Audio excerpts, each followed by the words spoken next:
All right, guys. So yesterday, Shannon Sharpe, woke shape. He pissed a whole lot of people off because he put out one of the most tone-deaf tweets that I've ever seen in my life. That is just another example of the elite showing their elitism. Okay, or shall I say elitist? Because some of you guys don't like when I call rich, wealthy, famous people with a little bit of power elite.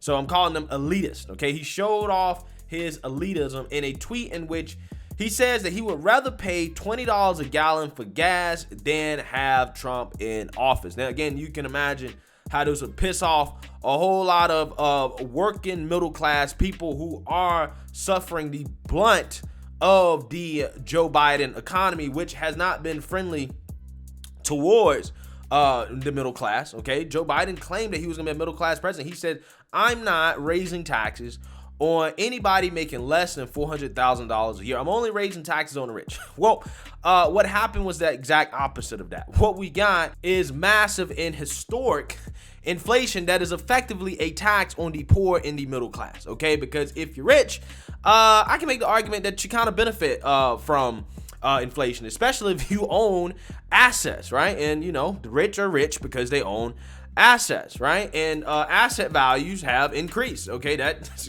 counterpart of what inflation is. Look at the housing market. If you're in real estate, you're doing pretty well right now, right? Especially if you're in real estate and you rent out your house to people. Look at what's going on with rental prices, right? Landlords, big landlords, are making a killing from the inflation. Okay, so Biden's economy, in my opinion, has primarily benefited the rich and have hurt the poor and middle class the most, the people who own the least assets. Okay, and this is why I try to tell people, you should try to accumulate assets, right? Everybody should be trying to accumulate assets. Okay, that should be the name of the game in life, right? Is accumulate assets.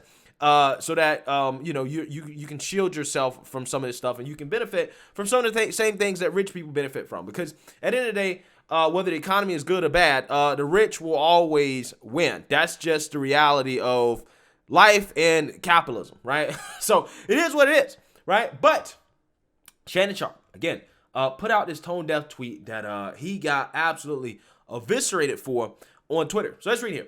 Former NFL great and current FS1 analyst Shannon Sharpe found himself playing defense this weekend after saying he would rather pay $20 a gallon than have Trump in office. The trouble started for Sharpe after he posted a tweet jokingly asking if anyone knew any gas station owners who were hiring. The tweet also showed a $118 purchase at the pump. Quote, anyone knows someone hiring that owns a gas station? You get a discount if you work at an establishment, Sharpe wrote on Saturday. Do people still siphon off gas? It was a thing when I was growing up. So Shannon Sharpe, like many of us, looked at the gas pump, right? And was in shock and awe, right? Looking at how much money it costs to fill up a tank, bruh. And I'm telling you, I was a victim of this, okay? Just a few days ago, I was filling up gas, and I looked at it, and I'm like, bro, what? What? I cannot believe how much money I'm paying to fill up my car, okay? I mean, it hurts. It really does. I'm crying at the pump, okay? Again, it is like having PTSD, alluding to Kyle Rittenhouse's tweet, okay, about gas prices. So obviously, woke Shay, was kind of feeling the hurt from this as well too, allegedly. However, when Twitter follower asked Sharpe whether his dismay at paying Joe Biden's gas prices made him long for the days of Trump, Sharpe posted this tone-deaf and elitist response. Quote, I'd rather pay $20 a gallon than have Trump in office, Sharpe wrote. Hope that answers your question. Okay, so Shannon Sharpe, right? When asked about, do you still hate Trump, right? Even though, under Trump, you can objectively argue that the economy was better, America's in a much better place, not just, again, from an economic perspective, but also from a foreign policy perspective. We were actually respected on the world stage. Foreign leaders actually respected the leader of this country, okay? Unlike Joe Biden. Nobody respects Joe Biden, okay? Now, again, Sharpe, in his answer, he says, well, my Trump derangement syndrome is so bad that I would rather pay $20 a gallon for gas than to have him in office. Now, obviously, this reveals Shannon Sharpe's elitist thinking, because at the end of the day, the guy is worth what, 14 million some dollars. So, him complaining about gas prices, I mean, at the end of the day, for him, it's a drop in the bucket. It's not really all that big of a deal, okay? And he's basically telling you that, hey, it ain't, because he would much rather pay $20 a gallon than to have Orange Man in office, okay? The only people who can afford to say stuff like this are literally rich elitists, people who simply don't care about the middle class. They don't care about how everybody else is doing, okay? And everybody else under Trump, quite simply, were doing better, right? They were doing better under Trump, okay? But Shannon Sharpe's like, I don't really care about that because I hate Orange Man so bad, and I can afford to pay these gas prices. Screw the poor, right? I hate the poor. That's basically what Shannon Sharpe is saying in this tweet. And my other problem with this tweet is that this line of thinking from Shannon Sharpe is exactly why black people can't get ahead when it comes to politics. Because you're thinking with your emotions and you're voting with your emotions instead of voting with your wallet, right? You should always vote with your wallet, okay? This is why I love tax cuts, okay? I love tax cuts because at the end of the day, I would much rather keep the money than to give the money to the government in order for them to spend inefficiently and give it to people who don't work as hard as I do. I'm just keeping it 100, and I'm pretty sure you guys feel the same way. That's why you watch my channel, okay? I want to give my money to charities and organizations that I think deserve the money and that are going to use it for the right things and going to use it efficiently to help other people who are not as fortunate, right? I don't believe that the government is that efficient at doing that, okay? I would much rather, again, give my money away to organizations of my choice than for the government to take the money and decide what they want to do with it. So therefore, I'm going to go and vote with my wallet. I'm not voting with my emotions. I simply go to the poll and I say, okay, which candidate has values that align with my values, particularly when it comes to conservative values, and then on top of that, which candidate is going to be the best for the economy, okay? Who's going to help me keep the most money in my pocket so I can do with the money what I want to do with it, so I can give it to whatever charity I want to give it to, church, whatever, right? Like, that is what I vote based off of, okay? I don't vote based off social justice. I don't vote based off any of that nonsense. I simply vote based off values, okay? And who's going to help me keep the most money in my pocket. And I think that at this day and age, it is very clear that Democrats don't have the best interests socially for this country, right? They are definitely driving this country off a cliff socially. They're for things that are absolutely insane and nuts, specifically when it comes to their agenda for children and what they want children to learn about in school and what they want to allow children to put their bodies through. That, and on top of that, again, look at inflation. They basically taxing the hell out of the middle class right now. Yeah, they don't have our best social values or economic prosperity in mind. They just don't, right? Because at the end of the day, economics brings prosperity. Having a good economy means everybody does better. Having lower gas prices, not super low gas prices, but gas prices that are actually manageable is good for everybody, right? It's good for oil companies. It's good for the middle class. There has to be a balance, okay?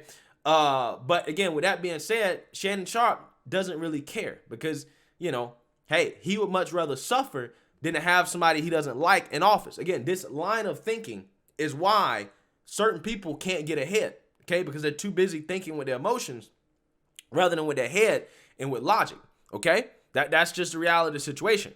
Yeah, Shannon Sharpe got blasted for this because a lot of people didn't like this. CJ Pearson says, Shannon Sharpe makes $3 million a year, but he wants you and I to suffer because Donald Trump hurt his feelings. Clowns. Yeah, basically. Fuliski Spock says, quote, I hate poor people. Nick seriously says, this is what rich ass kissing leftists like Shannon Sharpe are really like. They don't give a damn about working people. Facts. Okay. Arthur Schwartz says, Democrats should adopt this messaging straight through the 24 elections. Yeah, they should. Right? I mean, that's effectively what the Democrats have already kind of done. I mean, if you listen to Pete Buttigieg talk, he's basically saying, look, we don't really care about gas prices being high. You just need to buy a Tesla. right? As if middle-class Americans just can afford to go out here and buy a $40,000 Tesla. I know damn sure I can't go out here and afford to buy a $40,000 Tesla, right? I'm just not going to. I'm going to drive my car until the wheels fall off, right? I'm not going to go out here and just buy a Tesla because, gas prices are high or whatever. I'm not going to do that. Most Americans can't afford to do that. But the Democrats, because they have this elitist thinking, this elitist mindset, they're like, oh, well, if you hate gas prices being high so much, just buy an electric vehicle. Just do what we want you to do anyways, right? So yeah, that is kind of the messaging that some of the Democrats are adopting when it comes to this, okay? They're like, too bad, so sad, you should buy a Tesla anyways, okay? Sharpe, John Cardillo says, Sharpe here earned $22.3 million in his NFL career, then made $3 million a year at Fox. He can afford the gas. The single mom driving to her second job to feed her kids can't. But Trump hurt his feelings. Yeah. Yeah, that's basically what it is. Okay, Shannon Sharpe don't give a damn about the working class. Kurt Schlichter says, loser. Jesse Kelly says, countless men have spent most of their adult lives trying to define communism, and in the end, it took a racist football player with an IQ of a gerbil to sum it up. Bad. Shannon doesn't care about poor people. Yeah. Again, whether or not you believe, the president has all that much influence over gas prices, I think Shannon Sharpe's sentiments in regards to him saying, I would rather pay $20 a gallon for gas rather than have Trump, again, kind of sums up the Hollywood elitist attitude in regards to how they simply don't care about anybody except them. They cannot relate to the average person, okay? They can't relate to what the middle class actually goes through. And again, they would much rather have somebody in office that will ruin it for everybody except them, really, than for everybody else to be economically prosperous, which is what happened under Trump. And this is why when these woke Hollywood people come out here and virtue signal about Trump and they come out against Trump and all this is why you only can take it with a grain of salt, because their interests are not aligned with your interests, right? The way they're thinking about it, they're thinking about things that they only can afford to think about, okay? They're not thinking about what the middle class is thinking about. So with that being said, Shannon Sharpe deserved all the hate that he got from that tweet, because that was really a tone-deaf tweet that really shows you, where this guy's mentality is at. And by the way, I got to mention this just because Shannon Sharpe is a woke revolutionary who always is complaining about racism, this, racism, that. Ain't it amazing how a black man in this country, like Shannon Sharpe, who came from nothing in Georgia, can make millions of dollars and make enough money in Hollywood to not have to worry about the economy like the rest of everybody else. Again, ain't it funny how that works, right? Ain't it funny how that works? The main people crying racism and that they're oppressed don't have to worry about the same things that the average middle-class white man has to worry about, okay? I find it funny how that works. But let me know what you guys think. Make sure you like, comment, and subscribe. Most importantly, share a black conservative perspective. Peace.